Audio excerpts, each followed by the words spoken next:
Man, guys, I'm telling you, California seems to always be on one. Like, why can't they just like leave their citizens alone when it comes to things? But I really don't understand it. Gavin Newsom thinks he's basically running the world through California, so it's just really getting insane, guys. But we're gonna get into this here because they're trying to completely revamp how they're teaching math across the entire state of California. And how they do that by putting into the textbooks and in the curriculum, that stuff bleeds out into other states as well. So this is definitely going to be affecting the whole country, especially in 10, 15, 20 years as this keeps going on and keeps going down this road that we seem to keep going down.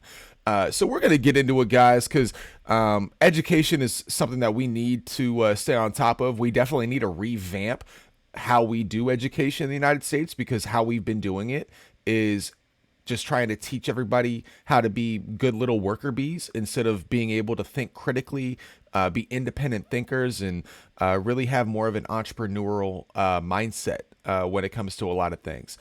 You don't have to end up being an entrepreneur, but knowing how to think like an entrepreneur is what's going to get you a lot more opportunities in life, at least from my personal experience.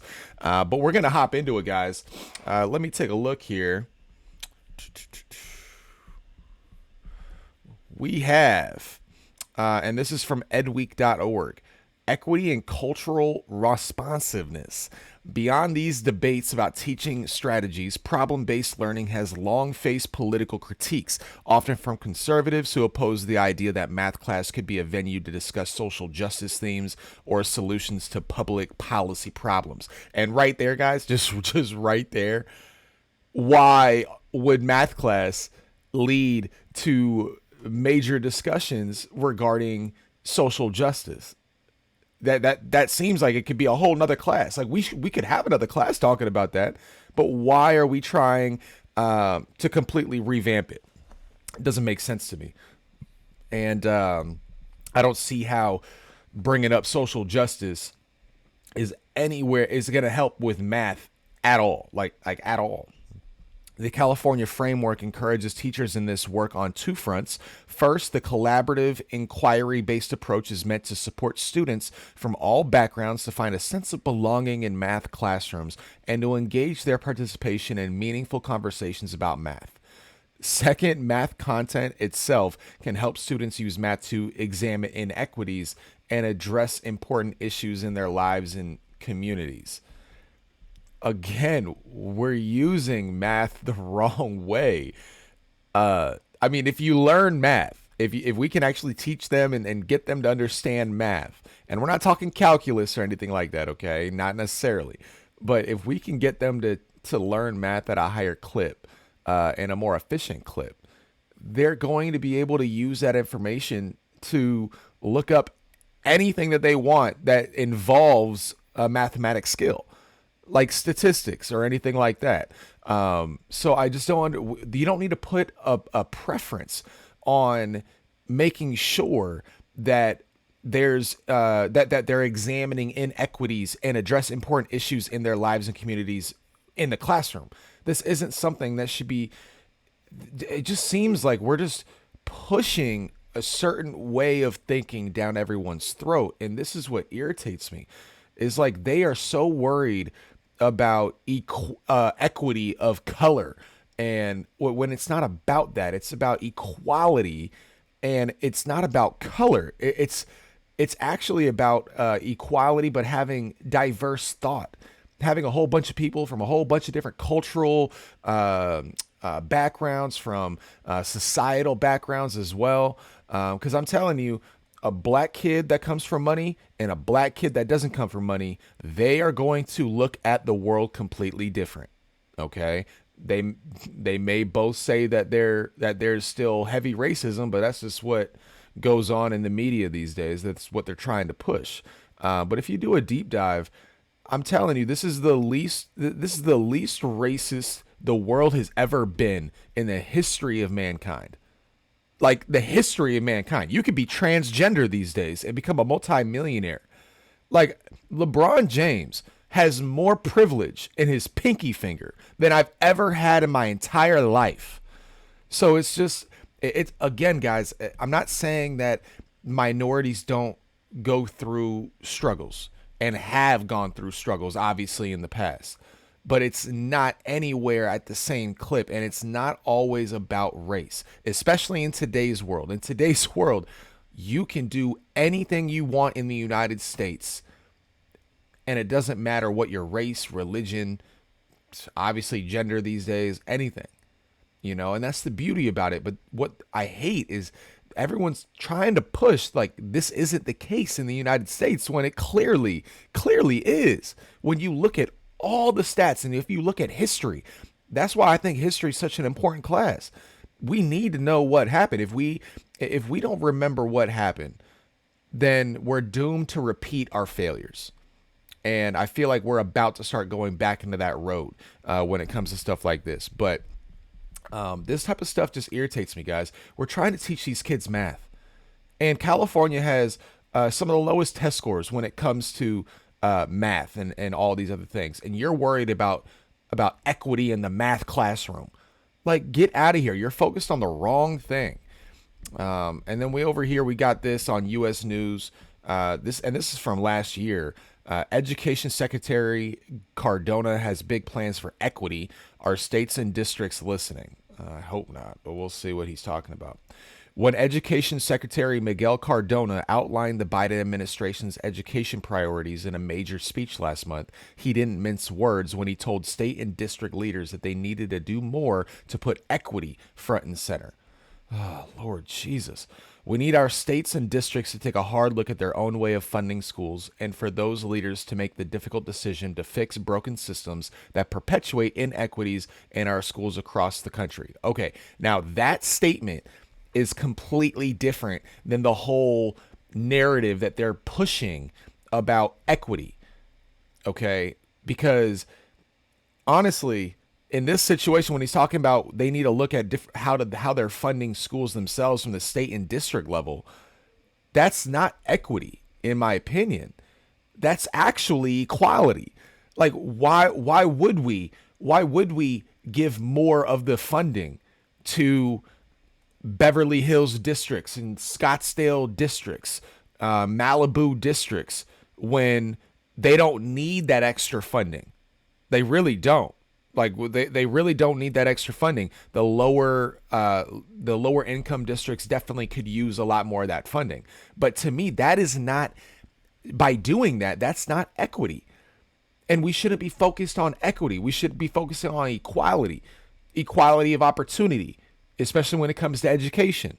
So if the expensive schools, in your Malibus, Beverly Hills, Scottsdales, if they already have the latest tablets and they already have laptops, they already got all the new stuff, they don't need that extra funding. Just give it to the lower school districts. But again, guys, that is not equity. That is actually equality, especially when we're talking about education. The more funding you can give to a school that needs it, the better they're going to be able to bump up their quality of education. And there's more of an equal opportunity no matter what district you're going to when it comes to the school, at least more than it did. But again, that's not equity. And they just keep bringing that word up. And honestly, I think they're doing it on purpose just to they're bringing it up so much to where the definition of the word is just getting muddied. I mean, it's kind of the same thing with what's a man and what's a woman, right? They're trying to confuse what is a woman so much to where nobody, at least nobody young these days, seems to know what a woman is. Just whatever you feel like, and that's the same thing when it comes to this equity word. Everyone thinks equity means equality, and it doesn't. Like, it really doesn't. It just means that you're going to level people up to make sure there's an equal spot. But I just don't understand how that helps anything, right? And funding of school districts, honestly, the low income districts, they need more money. They need it in order to even provide an equal quality of education. So again, we should just be focusing on equality when it comes to stuff like this. So, but this what he's saying here about the funding of the schools, I completely agree. I completely agree. I just don't agree with the mantra of equity. It irritates my soul because it should not be about equity, and the reason why is because like they're looking at it from equity. It needs to be equity of color, because if you're black, you had the bad end of the stick. But there's so many minorities that I personally know of every race that are doing way better than a whole bunch of white people that I've grown up around. And I've lived in multiple different areas. I've never lived in a rich area. I've lived in Tucson, Arizona, which is definitely not rich. I've lived up in northern Arizona in Payson for a while. I've lived all over in different aspects in different areas, or at least in Arizona. And I'm telling you guys, it's not about color when it comes to this. It's about finances, financial class. So if we can get a little bit more equality, okay, when it comes to funding certain districts that need the funding and not funding the ones that obviously don't need the funding, or at least as much funding, then we'd be good. We'd be good. So I think we just need to get away from that equity line a little bit more. Okay. Cause guys, at the end of the day, I want everybody to win, but I don't want a certain group of people put at a higher placement because they were on the lower end of the totem pole before we got our shit together when it comes to equality of opportunity for everybody. Okay. That's what's made the United States what it is. And that's why we have now an opportunity, no matter who you are, to succeed if you put in the work. Like, I don't know. I'm sorry. I just don't know anybody who is systematically getting held back from accomplishing what they want to accomplish in life if they put in the work right now, no matter if you're a minority or whatever the case is. Life's hard. Life's hard, guys, and not everybody wins, even if you do everything that you think is right. Okay. And it's not about race anymore. It's just not. It's just not. And one thing I wanted to point out here too is, again, going back to the finances thing. And this is from 2021. All right, we're going to go to the poverty level because, again, poverty is really the discrepancy. That's really where we see the difference in education. It's not about color anymore. Okay, there's a lot more minorities in certain areas. Yes, I'll give you that, but that's not the total thing. So again, everyone loves to go based off the percentage of the population when talking about poverty. And they're like, oh, African Americans have more than double the percentage of their population when it comes to living in poverty. Well, look at the actual numbers, guys. Look at the actual numbers. African American poverty rate is 19.5% of their population, of their size of the entire population, which is about 8.6 million people. Hispanic poverty is at 17.1, lower percentage of their population, but they have 10.7 million people living in poverty. So they have over 2 million more people living in poverty than African American people in this country. And then you go over to white people, because we make up the majority of the country, it's 8.1%. You're like, oh, wow, that's super low. White people are doing great. Oh, really? Look at the total number. 15.8 million people. More, almost double the amount of people living in poverty are white compared to black. Like, why? Like, please, guys, we all need to get on the same page when it comes to this. Because again, it's just like everyone keeps putting that narrative out there, like, oh, African Americans have a bigger percent in living in poverty. They do. They have a bigger percent. But we aren't looking at the full data. Why do we care so much about a percent when we should be caring about the amount of actual people in total? Like, I don't even like to split this up, but we kind of have to when we keep hearing this line that African American people have twice as many people based on percentage living in poverty than white people. And it's just driving me insane because 15.8 million compared to 8.6 million. Guys, what the actual fuck? Like, seriously.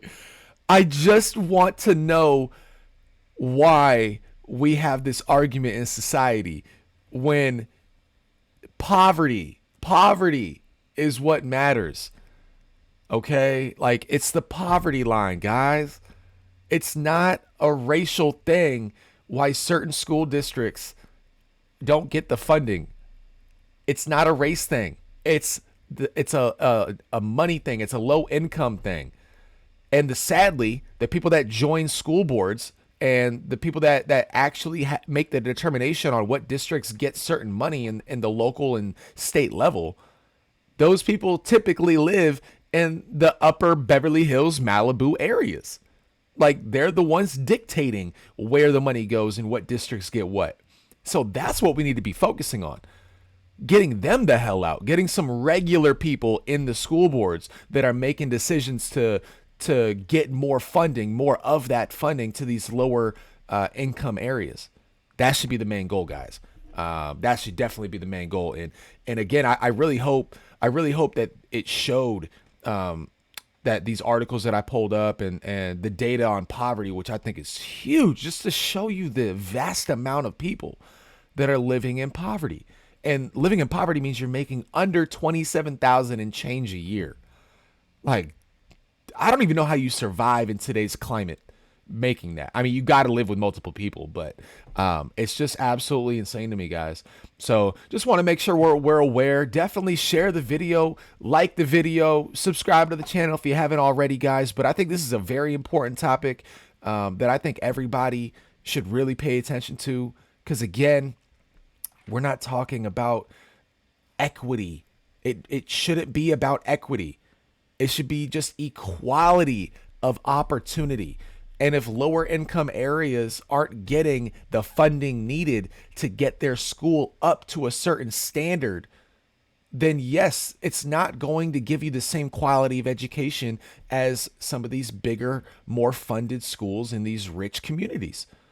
And that's the problem. But it's not equity. It's just not. We still are needing equality. Okay? It's equality. So, again, guys, I really hope you liked the content today. I hope you have a great rest of your day. Have a great weekend coming up. I know it's Friday. So, again, I really appreciate you guys. But stay blessed, and I'll stay on the next video. Yeah.